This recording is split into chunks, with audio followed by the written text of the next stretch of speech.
እግዚአብሔር በእውነት ሀገራችንን አይጥላብን። ከእግዚአብሔር ከተጠላን መጠጊያ የለን፣ ማረፊያ የለን። ሮጠን አንቀድምም፣ ነግደን አናተርፍም፣ ወጥተን አንገባም። ጥያቄዎቻችን ሁሉን ቆቅልሽ ነው የሚሆኑት። እግዚአብሔር ጋር ከተጣላን እየበሉ እኮ መራብ እርካታ የለም። ጠጥቶ ተመስገን ማለት አይቻልም። እግዚአብሔር ጋር መጣላት ሜዳ ላይ መቅረት ነው። ምን መጠጊያ አለ?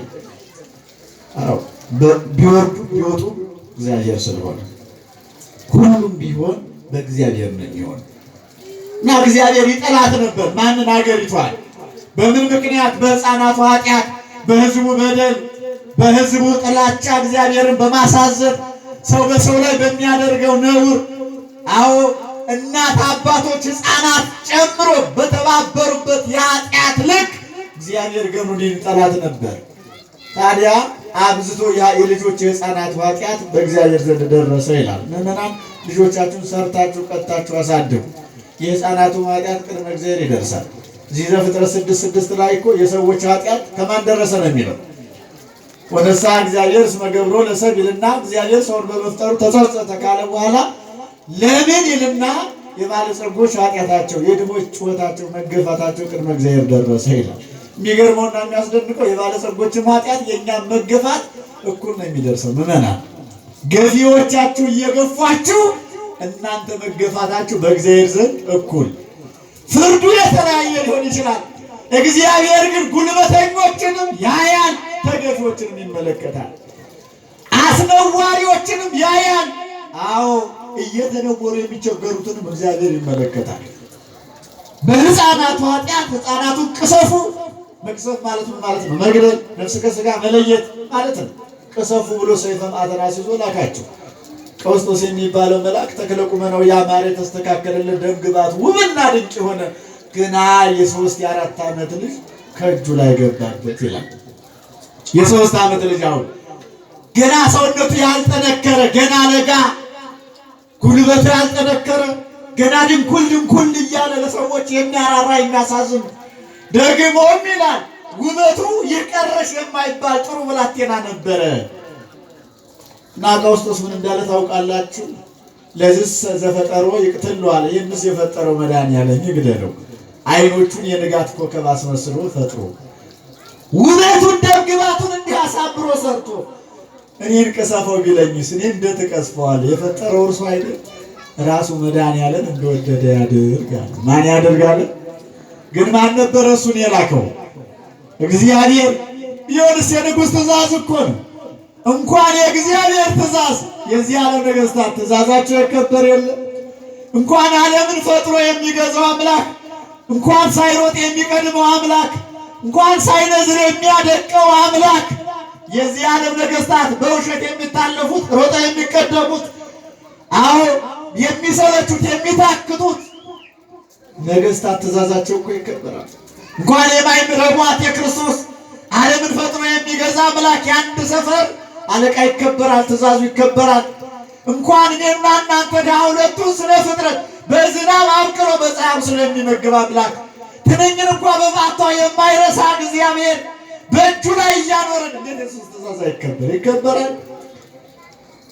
ለጊዜው ራርቶተው የቀሩት መላእክት የታዘዙትን ፈጽመው ሕፃናቱን ቀስፈው ሲያርጉ እርሱ እግዚአብሔር ያለውን ትእዛዝ አቃሏልና ክንፈ ጸጋው ተነሳው። ክንፈ ጸጋው ሲነሳው ነው የሚለው። የክንፈ ጸጋ መነሳት ምን ማለት ነው? ቀድሞ በክንፍ ነው የሚበረረው። እንደ ሰዎች በእግር አይሽከረከርም፣ እንደ እንስሳ በእግር አይኮበልልም። የመልአክ ባህሪው በክንፈ ጸጋ መብረር ነው። ተፈጥሯቸው ለነደ እሳት ሙቱ ከነፋስ ከእሳት የሆነ እንደ ነፋስ የሚፋጠኑ እንደ እሳት የሚያቃጥሉ የሚረቁ መላእክት ናቸው። ክንፍ አላቸው፣ በክንፍ ይበራሉ። ክንፈ ጸጋው ተነሳው፣ ተነጠቀው፣ ተወሰደበት። አንዳንድ ጊዜ እግዚአብሔር ያለንን ካልሰማን የሚወሰድብን ጸጋ አለ። ምዕመናን በትዳራችን እግዚአብሔር ያለንን የትዳር በረከት መታመን ካልቻል የሚነሳን የምንነሳው ጸጋ አለ። በወጣትነታችን መታመን ከጎደለን የምናጣው ጸጋ አለ። በሽምግልናችን ማስታረቅ እየቻልን ነገረ ሰሪዎች ከሆን ቤተክርስቲያን ማምሸት እየቻልን አረቄ ቤት ካመሸን የሚወሰድብን ጸጋ አለ። በጸጋችን እንድንጸና እግዚአብሔር ይርዳን።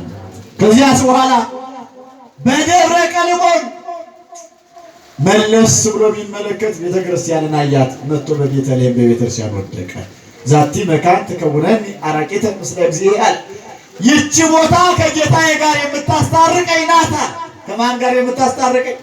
ከጌታዬ ጋር፣ ከእግዚአብሔር ጋር፣ ከአምላኬ ጋር የምታስታርቀኝ ናት ይህች ቦታ አለና በቤተልሔም ወደቀ። በቤተልሔም ወድቆ ዲያቆኑ በማለዳ በሌሊት ለቅዳሴ ወደ ቤተ ክርስቲያን መጥቶ ቤተልሔም ሲሆን እንደ እሳት እየነደደ እንደ እሳት እያንጸባረቀ እንደ እሳት እየተንቦገቦገ እንደ እሳት ብሩህ ሆኖ ዲያቆኑን አስደነገጠው።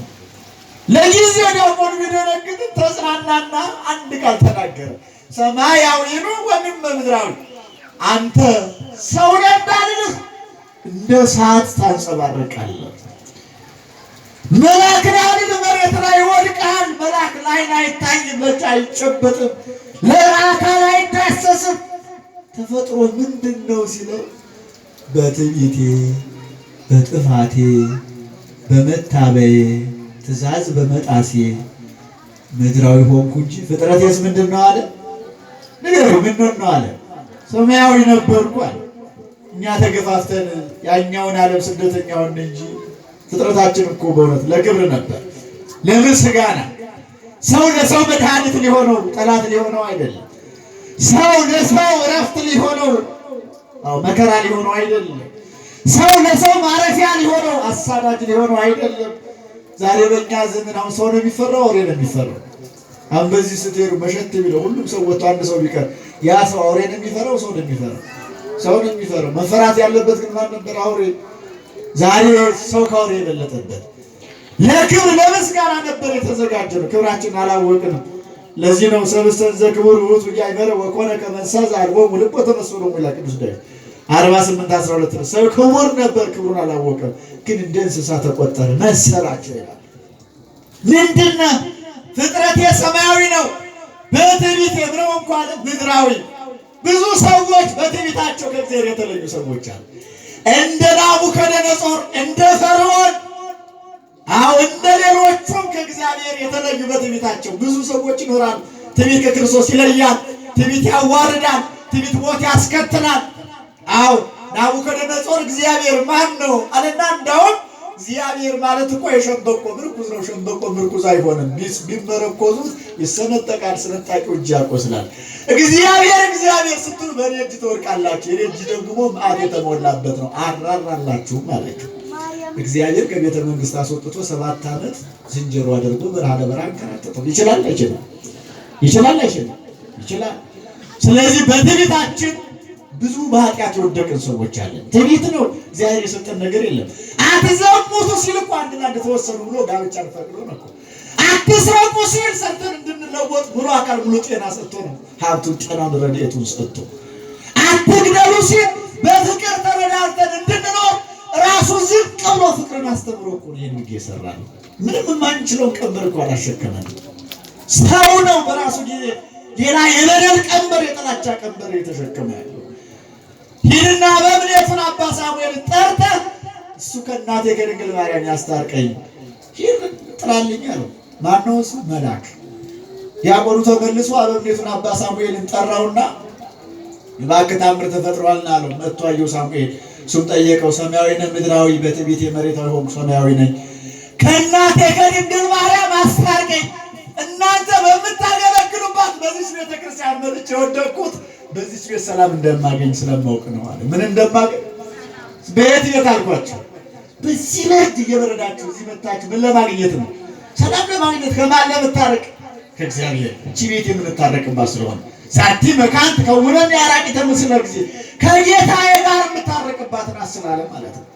ሳሙኤል መጣ፣ አየው፣ ተመለከተው። ስለ ማርያሟን አስወጣ። ደወል ደወለ። መነኮሳት ተሰበሰቡ።